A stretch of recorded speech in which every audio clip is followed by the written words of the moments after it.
Hi welcome to UPSC history guru. I hope आप सब ठीक होंगे और स्वागत है आपका मेरे चैनल यूपीएससी हिस्ट्री गुरु में। और आज हम एक बहुत ही इंपॉर्टेंट वीडियो मैं आपके लिए लेके आया हूँ। जी हाँ, ये वीडियो आप सबके लिए जो इस बार यूपीएससी का एग्जाम देने जा रहे हैं या यूपीएससी के एग्जाम के बारे में सोच रहे हैं, फ्रेश माइंड है और कोशिश कर रहे हैं कि इसी बार उनका ये एग्जाम क्वालिफाई हो जाए। मेरी तरफ से यूपीएससी हिस्ट्री गुरु की पूरी टीम की तरफ से हम प्रे करते हैं कि आप पहली बार ये एग्जाम क्वालिफाई कर लें। लेकिन याद रखिएगा कि किसी भी एग्जाम को क्वालिफाई करने के लिए सबसे इम्पोर्टेंट होता है कि आपकी स्ट्रेटजीज क्या हैं, किस तरीके से आप प्लान कर रहे हैं और उसको एग्जीक्यूट किस तरीके से किया जाएगा। इस पूरी वीडियो में मैं आप लोगों को बताऊंगा कि अगर आप एग्जाम की तैयारी कर रहे हो तो कंटेंट बेस्ड कैसे होना चाहिए, क्या क्या चीज़ें ऐसी हैं जो आपको नहीं करनी है और क्या चीज़ें करनी चाहिए। और एक बच्चे के अंदर कैसे, जब ये एग्जाम तैयारी कर रहा है तो उसके अंदर कौन कौन सी चीजें इन्फ्यूज हो जाए ताकि वो एग्जाम क्वालिफाई करने तक ये बातें ना बोल पाए। A kind of guidance. And thank you so much इतना प्यार और मोहब्बत देने के लिए वीडियोस के लिए। काफ़ी बच्चों के प्रश्न इस तरीके से आते हैं और and do remember one thing that I always make videos. वही वीडियो बनाता हूँ जब बच्चे मुझे मैसेज करते हैं या सोशल मीडिया के थ्रू मुझसे जुड़ते हैं कि सर इस चीज़ पे ऊपर एक इसी तरीके की। मैं आपसे उम्मीद करता हूँ कि आप जब ये वीडियो देख रहे होते हैं तो कमेंट बॉक्स पे लिख दिया करेंगे सर प्लीज़ इस पे, क्योंकि सी मैं अपनी तरफ से वीडियो बनाऊंगा तो उसका कोई फ़ायदा इसलिए नहीं है क्योंकि हम हमेशा बच्चे की डिमांड पे जो है वीडियोस बनाते हैं। सेकंड चीज़, जब से अन अकेडमी ज्वाइन किया है I hardly get time to interact with my student जो जो बहुत समय से मेरे साथ जुड़े हैं। एंड पर्सनली मैसेज करना तो मुमकिन नहीं हो पाता, बट आई एम ट्राइंग कि आप मुझे सोशल मीडिया पे या बाकी कहीं पे या यूट्यूब पे जहाँ पे मैं हम के साथ इंटरेक्ट कर सकता हूँ इस तरीके से वीडियो लेके आऊँ ताकि आपकी प्रॉपरली जो है गाइडेंस हो पाए। आपको कभी ऐसा ना लगे कि आप सुहेल सर के साथ नहीं जुड़े हो। एंड आई प्रॉमिस, मैंने श्योर किया था आप लोगों को कि बाईलिंगुअल होगा। मैंने कंटेंट अपना चेंज करवा के दोनों में कर दिया है। और कोर्सेज के रिगार्डिंग बच्चों के बहुत सारे प्रश्न थे कि सर क्लासेस कब से स्टार्ट होंगी, तो 5 मई से मेरी क्लासेस स्टार्ट हो रही हैं अन अकेडमी पे। आप वहाँ पे जुड़ सकते हो और हम कोशिश करेंगे कि पहले एनसीईआरटी को फिनिश करने की और कोशिश करूँगा मैं कि आपके बाकी के करंट अफेयर्स या फिर जो स्पेक्ट्रम का कोर्स है। और कुछ बच्चों का ये कहना था कि सर जो पिछली क्लासेस रह गई हैं हमारी किसी और पोर्टल पे जो मेरे साथ बच्चे पढ़ते थे वो क्लासेस में मैं बहुत जल्दी फिनिश करने की कोशिश करूँगा। बट यहाँ पे हम बात करेंगे कि सर वीडियोस कैसे आएंगी, क्या होगा, कंटेंट कब से आएगा। तो प्लीज़ आपसे रिक्वेस्ट है आप बने रहिए। और यदि अगर आप इस चैनल पे पहली बार आए हैं तो पहले सब्सक्राइब कर लें। और इसी तरीके से थोड़ा सा टाइम लगेगा अभी स्टेबल होने में क्योंकि थोड़ा सा बिजी हूँ, but I will try my level best to come live as well. But अभी रिकॉर्डेड में ही काम चलाना पड़ेगा, लेकिन जो भी होगा मैं कोशिश करूंगा कि इसी तरीके से आपके साथ जुड़ूं। तो चलिए शुरू करते हैं आज की वीडियो। सबसे पहले आप जो बच्चे एग्जाम देने जा रहे हैं या दिमाग में है तो सोचिएगा पहला प्रश्न आपके दिमाग में क्या आता है। How can I clear this exam, मैं इस एग्जाम को किस तरीके से पहले ही अटेम्प्ट में करूं। और बहुत अच्छी बात होती है कि हम जब ये सोचते हैं कि सर ऐसा क्या करें कि पहले ही साल मेरा ये जो है एग्जाम क्वालिफाई हो जाए, यानी उसके लिए कितना पढ़ना है और क्या करना है। So please do follow this and अपनी कॉपी पेन अपने पास रखें। मुझे लगता है इस वीडियो के बाद आपकी आधी प्रॉब्लम सॉल्व हो जाएगी अगर आपने उसको प्रॉपरली कोशिश किया समझने की। बहुत बार बच्चे मुझसे पूछते हैं तो मुझे ये लगता है कि देखिए, पहली बात तो हम जेन्युइन बात करते हैं। जेन्युइन बात ये है कि यूपीएससी का एग्जाम सब देते हैं। आपने भी भर दिया फॉर्म, मैंने भी भरा, सबने भरा, किताबें भी सेम पढ़ी। आपने भी स्पेक्ट्रम पढ़ ली, लक्ष्मीकांत पढ़ी, लक्ष्मीकांत सबने पढ़ी, नोट्स भी सेम पढ़ रहे हैं। कोचिंग में भी डिफरेंट हो सकती है लेकिन गाइड गाइड होता है, टीचर टीचर होता है। बट कुछ ही लोग इसको क्वालिफाई कर पाते हैं। सम, but only small fraction of candidates qualify this examination. The reasons, when we find out the reason, the first and for the foremost important thing when you are going for this examination, do remember one thing. Yes, of course, this exam is one of the toughest examination in India. जब भी हम exam की बात करते हैं तो हमें ये पूरा पता है कि ये एग्जाम सर बहुत ज्यादा टफ है। बहुत बार बच्चे कहते हैं कि कभी मैंने सुना है कि नहीं नहीं इसको टफ मत बोलिए, टफ है तभी तो पता चलेगा कि एग्जाम है। अब आईएएस ऑफिसर बनना भी छोटी बात नहीं है, फिर उसके बाद आपके पास कितना पावर आता है वो भी बहुत बड़ा होता है। तो इतना बड़ा एग्जाम है तो डेफिनेटली शो करता है। सो इस चीज से एक बात साबित हुई कि क्यों कम ही लोग इसको क्वालिफाई कर पाते हैं। सब सेम किताबें हैं, सेम कोचिंग इंस्टीट्यूट के नोट्स हैं, टीचर का गाइडेंस प्रॉपरली है। यस, इसका सवाल जो बनता है वो ये है, आंसर रिवील्स करता है कि बच्चों के अंदर इनसिक्योर होते हैं बच्चे, और या तो फिर वो इस एग्जाम को लेके पूरी तरीके से हम ये कह सकते हैं कि डर होता है। इनसिक्योर होना और डर होना दो अलग चीजें हैं। एक होता है कि पता नहीं एग्जाम हो पाएगा मेरे से, नहीं हो पाएगा। एक होता है कि यार ये एग्जाम तो बहुत खतरनाक है, ये तो मार डालेगा मुझसे, ये ना लक्ष्मीकांत पढ़ी जाएगी या नहीं पढ़ी जाएगी। So, do you agree on this point that this is one of the most important barrier, obstacle, and the most important thing, शायद यही वो कारण है और लोग क्वालिफाई कर जाते हैं बिकॉज उनको ये लगता है, आप में और उनमें ये फर्क हो जाता है कि उनको लगता है कि हमसे हो पाएगा और आप ये कहते हैं कि हमसे नहीं हो पाएगा। Biggest difference. अब इस दिमाग को सोच के सोचिएगा आज इस वीडियो के बाद कि नहीं, हमें डरना नहीं है, ये एग्जाम है, एग्जाम की तरह देखेंगे। लेकिन अगर आपने इस बीच में किया तो वो बंदा जो एग्जाम की तैयारी कर रहा है वो आपकी जगह खा लेगा। आप एक पॉइंट से गिरेंगे, दूसरा ले जाएगा, और दूसरे के अंदर एक ही चीज मिलेगी आपको, उसने ये कहा होगा कि मैं डरा नहीं। When I was preparing for the UPSC examination, so कभी कभी बच्चा मुझसे पूछता है कि जब आपको पेज नंबर याद है, इतना सब कुछ आपने किया, तो फिर क्या था? डर, फियर। और वही चीज शायद ये रही कि वो क्वालिफाई नहीं। मैं नहीं चाहता हूं कि जो बैड एक्सपीरियंस मेरे रहे वो आपके साथ भी रहे। You must go with the flow. आपके अंदर जो कुछ है उसको आपने दिखाना पड़ेगा। ये एग्जाम छुपाने का नहीं है, ये एग्जाम क्रिटिसिज्म का नहीं है, ये एग्जाम एक सेक्युलर एग्जाम है। इस एग्जाम की सोच बहुत बहुत वास्ट होनी चाहिए, और इस एग्जाम को वही बंदा क्वालिफाई करता है जो जो बार बार प्रश्न ना पूछे। प्रश्न रिगार्डिंग, मैं बुक्स की बात नहीं कर रहा हूँ, एग्जाम के बारे में, होगा नहीं होगा, होगा नहीं होगा। सो वो एक डर खा जाता है, क्योंकि उसमें समय चला जाता है और फिर जो बाकी के लोग होते हैं वो आगे निकल जाते हैं। दूसरी चीज, एक बहुत अच्छी पॉइंट मैं आपके लिए लेके आया हूँ। क्या आपने कभी ये सोचा है कि sir, come to this question, ये जो इम्पोर्टेंट है कि सर, जब हम प्रिपेयर कर रहे होते हैं तो कुछ दिमाग में सवाल चल रहे होते हैं गाइडेंस के रिगार्डिंग, तो हम अक्सर क्या करते हैं, हम टॉपर से सवाल करते हैं जिन्होंने एग्जाम क्वालिफाई किया, what to study and what not to study, क्या पढ़ना है और क्या नहीं पढ़ना है। अब ये एक बहुत बड़ी बात है, ये यूपीएससी की एक सबसे बड़ी खूबी है कि हम काफी बार ऐसी चीजें पढ़ लेते हैं जो हमें नहीं पढ़नी होती, और ऐसी चीजें पढ़ लेते हैं जो पढ़नी है। तो इसके बीच में भी एक बैरियर है। तो इसको मैं इंग्लिश में वो कहते हैं कि one must be able to draw line of demarcation, what to study and what not to study.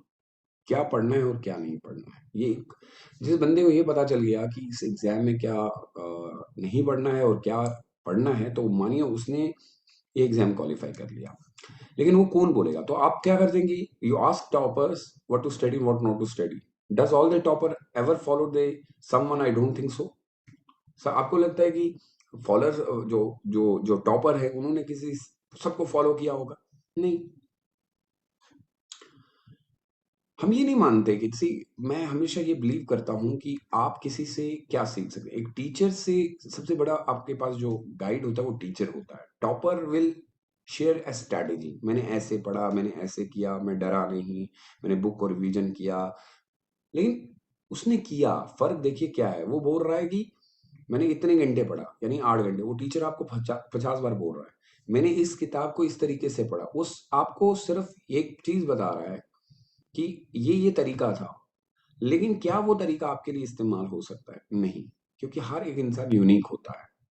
आप सुन लीजिए, मेन इंपॉर्टेंट चीज इसमें बुक्स है, what to study and what not to study, बस।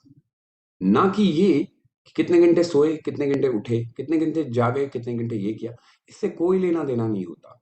और यही प्रॉब्लम हम लोगों में रही, मेरे में भी खासकर ये रही, क्योंकि हम नए नए होते हैं तो हमें लगता है कि ये सारी चीजें काम करती हैं, ये काम नहीं करती। UPSC is not tough for those who are. अब ये टफ उनके लिए होगा जो डरे हुए हैं, उनके लिए नहीं है जो, एक चीज, फियरलेस।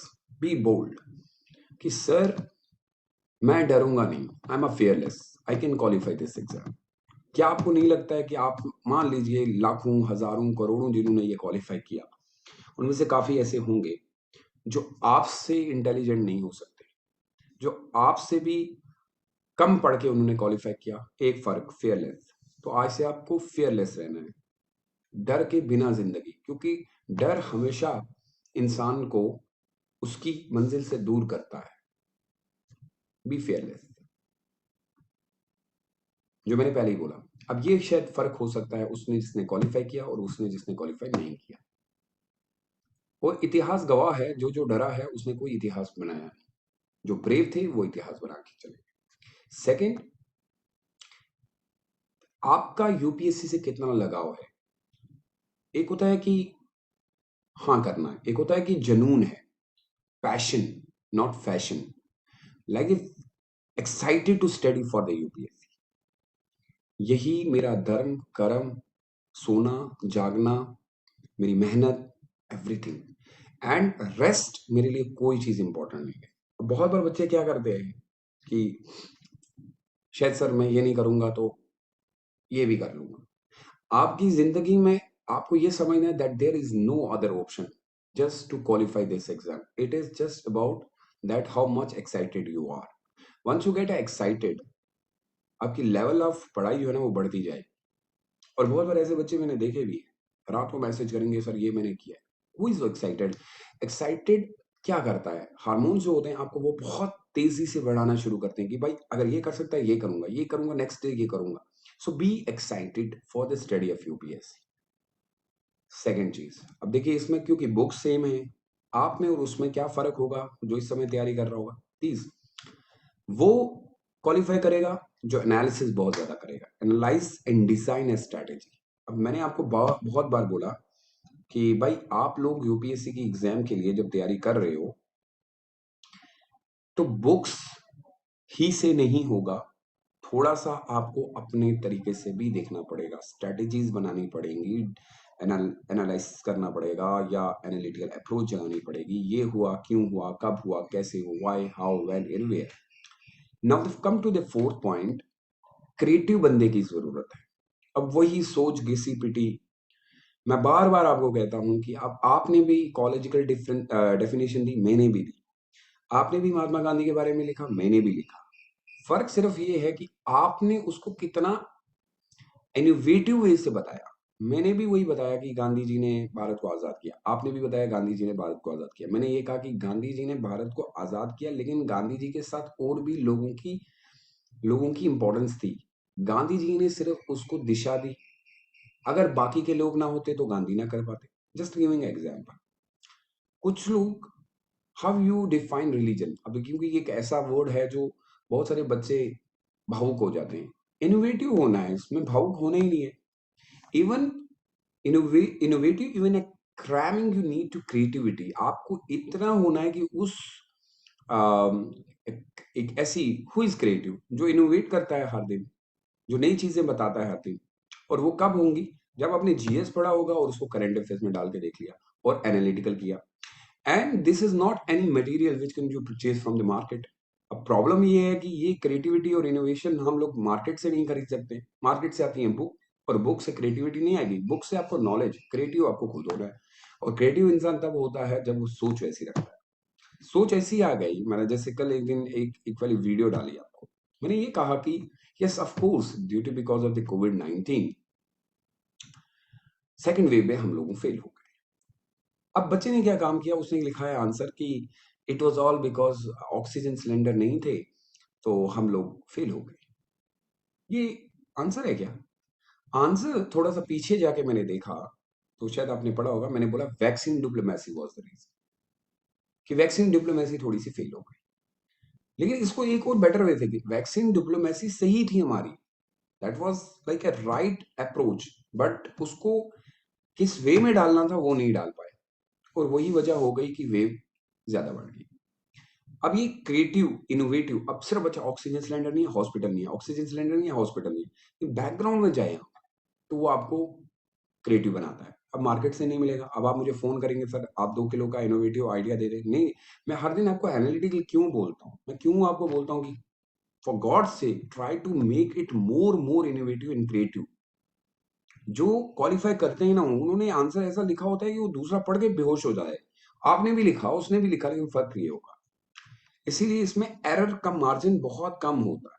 अब परेशान सवाल इतने सारे, something in which you are interested. अगर आपको किसी चीज में बहुत ज्यादा लगाव है, is not tough for you, वो आपको कभी टफ नहीं लगनी चाहिए। बहुत सारे एस्पिरेंट वो क्या करते हैं, मुझे आईएएस आईपीएस बनना है, मुझे यहां पे भी स्टार लगाने हैं, यहां पे भी लगाने। I does anyone think that preparation कैसे करनी है? Is it self that first and foremost training to become a bureaucrat, आपको अपनी ट्रेनिंग करनी पड़ेगी। बी एक्ट लाइक है, मैं बार बार कहता हूं कि पहले आईएएस ऑफिसर बन के दिखाओ, फिर आईएएस की तैयारी करो। आप यहां से सोच सकते हो, जब हम ये एग्जाम क्वालिफाई करते हैं फिर भी हम लोगों को ट्रेनिंग दी जाती है कि आप आईएएस ऑफिसर। उसका उसका माइंडसेट यही होता है कि उसने सिर्फ एग्जाम क्वालिफाई किया है। वो एक अच्छा ऑफिसर तभी बनेगा जब उसको ट्रेनिंग करवाई जाए।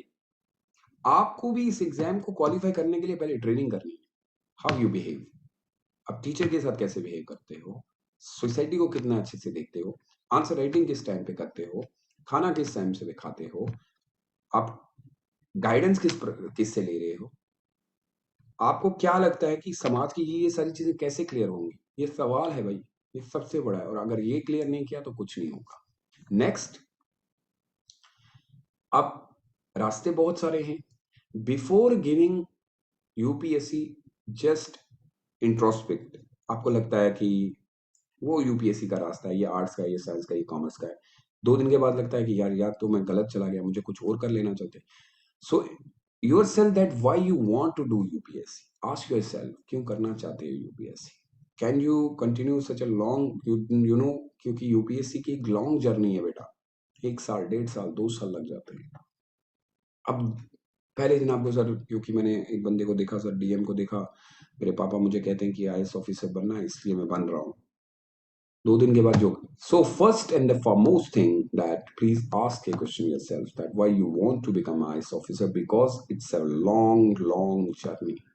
बहुत लंबा सफर है। और जब आप किसी लंबे सफर के लिए चलते हैं, तो 1 महीने 2 महीने के बाद अगर आप ये अपने आप से सवाल करें कि मैं यूपीएससी कर क्यों रहा हूँ, तो इट इज बेटर कि आज ही पूछ लो कि क्यों कर रहे हो। तो कुछ बच्चे कहेंगे कि सर मेरे घर के हालात खराब हैं, कुछ कहेंगे कि सर मेरा पैशन है, कुछ कहेंगे। Everybody has its own story, हर किसी की स्टोरी सही हो सकती है, बट उस स्टोरी में एक चीज होनी चाहिए कि सर ये प्रॉब्लम है और उसका सोल्यूशन आया इससे। मेरे घर में ये प्रॉब्लम है, इसका ये सोल्यूशन है। So at the end of the day हर एक की अपनी स्टोरी होगी, हर एक का एक ही होगा लक्ष्य कि हाँ सर आईएएस ऑफिसर बनना है। तो कभी कभी ये होता है, सर कर देंगे, देख रहा हूँ, क्योंकि अच्छा काफी क्वेश्चन आते हैं, अच्छा लग रहा है हिस्ट्री मजा आ गया तो इसलिए कर रहा हूँ। इट्स नॉट लाइक दैट, आप कभी नहीं कर पाएंगे। अगला, things which give you edge, जो चीजें आपको फायदा देंगी इस एग्जाम में। सेल्फ रिलायंस, आप अपने आप पे डिपेंडेंट रहे। एवरी टाइम बहुत बार बच्चा क्या होता है कि मुझे जवाब नहीं मिला, मुझे टीचर नहीं मिला, मैं परेशान हूँ। भाई 5 मिनट तुमने जाया कर दिए इसमें सोचने में, टीचर ने रिप्लाई नहीं किया। हो सकता है मैं भी, आप अपना समय क्यों जाया कर रहे? Think like 5 minutes are very very much important, यही तो आपको बदल देंगे ना। नॉन इनसिक्योर, और please for God sake this exam is only about test your knowledge, intellectual behaviour. इसमें सुपरस्टिशियस बनने की जरूरत नहीं है। बहुत बार दागे बांध लिए, ये कर लिया, वो कर लिया, उन चीजों से ये काम नहीं चलता है। होता भी ऐसा है, लेकिन नहीं होगा ये। बहुत जल्दी डिसीजन लेना है, क्विक डिसीजन मेकिंग। आपके अंदर इतनी क्षमता हो जानी चाहिए कि भाई ये काम इस तरीके से सर ये है। अब 50 दिन के बाद अब मुझे पता चल रहा है, मैंने इसको पूछा था कि आर्टिकल 21A क्या है, 3 दिन सोच रहा है क्या होगा उससे, तो फायदा नहीं है। And make money lack this quality, आप में से बहुत सारों के पास ये क्वालिटी नहीं हुई। एक डिसीजन लेना एक बहुत बड़ा एक क्वालिटी होती है एक इंसान की। अगर आप राइट टाइम पे कोई डिसीजन नहीं लेते हैं तो फिर भाई लाइफ आपकी खत्म हो जाएगी। आई होप ये आप डेवलप कर लेंगे। एबल टू, वही बात जो मैंने बार बार बोली थी, एनालिसिस करना है आपको, रीजन ढूंढने हैं, प्लान करना है। क्या आप करते हैं? नहीं, सिर्फ पढ़ रहे हैं, रट्टा मार रहे हैं। Good memory, good memory will increase only when there is a writing skill. जितना लिखोगे उतना अंदर जाएगा। जितना सिर्फ पढ़ के, अक्सर आप क्लास लेने के लिए आ जाते हो एंड यू से लाइक आज सुहेल सर की क्लास लेनी है, कभी कॉपी पेन अपने सामने रखी? Even I thousand of time I said like please send me, क्या आज आपको मैंने पढ़ाया उसको ग्रुप में डालो, ताकि मुझे भी ये लगे कि यार तुम पढ़ रहे हो। अक्सर आप लोग क्या करते हो कि आप पढ़ तो लेते हो लेकिन उसको कॉपी पे आपने कभी मेंशन नहीं किया, and which enhance your quality. पढ़ो लिखो, पढ़ो लिखो, पढ़ो लिखो, और जितना आप लिख सकते हो try to write down. Even current affairs, even your class जो आप पढ़ रहे हैं उसको लिखने की कोशिश करो, वो याद रहेगा। एंड बैलेंस ऑफ जजमेंट, बहुत बार ये गंदगी आप बहुत सारे बच्चे कर देते हैं। अब सवाल चल रहा है तो चलने दो वैसे ही, उसमें अपनी कोई चीज डाल देगा। जैसे सर नहीं नहीं ये नहीं हो सकता सर, खासकर ये धर्म के ऊपर हो जाता है। जब हम अभी जैसे एक वेडिक्ट आ गया, या कोई समाज के ऊपर, विमेन के ऊपर कोई सवाल आ गया, या फिर रिलीजन के ऊपर आ गया, या ट्राइबल्स के ऊपर आ गया, अपनी जजमेंट क्यों देते हो? बैलेंस जजमेंट दे दो, वो जजमेंट दे दो जो चीजों के अंदर प्यार और मोहब्बत, पीस, यूनिटी की ओर लेके जाए, ना कि नफरतों के। And I always say like and your answer with positive point, not negative. Negative छोड़ देना पड़ेगा। And never ask question like sir गलत कर दिया, सरकार ये कर गई। जैसे अभी मैं किसी को लिखने के लिए बोलूं कि कोरोना वायरस पे लिखो तो सब पीछे पड़े, government of India fail, government of India fail. और suggestion, you are not suppose to criticise. आपको लिख के देना है कि हम क्या कर सकते हैं बेटर। इन डेडिकेशन, पहले दिन आपने क्या किया, 4 घंटे पढ़े, और दूसरे दिन आपने 8 घंटे पढ़ा, और तीसरे दिन 12, और अगले दिन 3 दिन के लिए बंदा सो रहा है क्योंकि उसको लगा कि अब मैं जिंदा नहीं रहूंगा। So try to finish it with full dedication, make it, you never get distract, continue such a long marathon. बड़ा लंबा सा सफर है, दौड़ना है विद। आपकी सबसे पहली चीज जो चेक होगी, पेशेंस लेवल। दर्द होंगे, गिरोगे, उठोगे, फिर संभलोगे, दर्द होंगे। मुझे इतने हो गए कि मेरे से अब तो होता ही, मतलब मुझे अब तो लगता है कि काम ही है, तो ये ले ही लो आप, ये बोलो कि ये रखना ही रखना है। Enjoyment, optimism. बहुत सारे बच्चे आधे रास्ते में इसको गिव अप कर देते हैं। Many give up half of they because their of low fuel quality. उनके अंदर ये क्वालिटीज नहीं होती हैं। They fuel like tank runs for the क्यों, दौड़ेगा दौड़ेगा, हाँ सर मैं कर लूंगा, ये कर लूंगा, 10 दिन के बाद हाँकना शुरू कर देगा और वो डाउनफॉल में आ जाएगा। क्या आप वादा करते हैं कि सर ये सारी चीजें हम करेंगे, and we will try that, and inshallah I hope that something will work for you. And this is my experience, what I have gone through my entire this 6 or 7 year of experience. I met a lot of students, even well qualified, who have done PhD, and बहुत सारे लोगों से मुझसे मिला हूँ। And I जब भी मैं अपने बच्चों से मिलता हूँ तो मैं ये नहीं कहता हूँ कि उनको कितनी नॉलेज है, मैं उनमें ये चीज़ें चेक करता हूँ कि वो क्या कर सकते हैं, कितना जल्दी चीज़ों को समझ सकते हैं। And don't waste your time, that is most important. With criticism, अब ये नहीं हुआ, अब ये कर सकता था, वो कर सकता था, and take criticism as much as you can see. ये एक पार्ट है अब हमारी सोसाइटी का, and those think about criticism, ये करना है, वो करना है, तो भाई उनका कुछ होने वाला नहीं है, क्योंकि उनका काम है और उनको काम करने दिया करें आप। अगर उनको काम रोक देंगे, उनको क्रिटिसिज्म करने का जो है ठेका ले रखा हुआ, आप अपना काम करें, और आप सिर्फ अपनी कामयाबी से लोगों को जो है जवाब दे सकते हैं। सो आई होप आप ये काम करें please, and make sure that you will work on this, and please drop a message me कि सर ऑफ कोर्स इससे ट्राई, प्लीज ट्राई, जस्ट कुछ दिनों के लिए ऐसा करके देखो, for God sec. And after this 5 of 1 week, अगर इसको आप एजेंडे को लेके चलते हैं, मुझे मैसेज कीजिएगा कि सुहेल सर ये काम हो गया। I love you all, and thank you so much for being with me. I hope कि मैंने आज थोड़ा सा जर्नी के ऊपर बात की है, और यदि अगर आपको मेरे किसी कोर्स में या मुझसे कोई गाइडेंस वगैरह लेनी है तो प्लीज़, बाकी सब चीज़ें तो आप जानते हैं, आप सोशल मीडिया पे यूपीएससी मेंटोर में ऐड हो सकते हैं। मेरा एक चैनल है, मतलब ये चैनल तो मैंने प्रॉपरली अपने लिए रखा है, और जहाँ पे मैं स्टडीज आप लोगों से जुड़ता हूँ, it's a kind of A social media type, like जहाँ पे मैं क्लासेस भी देता हूँ, but daily regular classes UPSC mentor पे होती हैं। बाकी की यूट्यूब चैनल्स पे होती हैं। अभी मैं प्लस कोर्सेज में जा रहा हूँ, स्पेशल कोर्सेज में लॉन्च कर रहा हूँ। प्लीज़ जुड़ो, पढ़ो, बस, nothing more than that. Don't think like अपना वक्त ज़ाया मत करो। Love you all and love you from the core of my heart and I hope that you will love this like strategies, क्योंकि बड़ी मुश्किल से मैंने ये सारा लिखा और आई होप कि आप लोगों के लिए फ़ायदा होगा। एंड प्लीज़ बताइएगा कि आपको किस और सब्जेक्ट में प्रॉब्लम आ रही है जिस पे हो सकता है मैं आपकी हेल्प करूं। मैं आपके साथ हूं हमेशा एंड जब तक आप कामयाब नहीं होते। अपना बहुत ज़्यादा ख्याल रखिएगा। Stay safe and stay blessed. We will fight back इंशाल्लाह। कोरोना वायरस सेकेंड वेव भी खत्म हो जाएगी, लेकिन याद रखिएगा जिसकी मदद आपने की होगी वो बहुत बहुत दूर तक जाएगी। मदद कीजिए और चलें एक बार फिर से नए देश को बनाते हैं। Bye bye.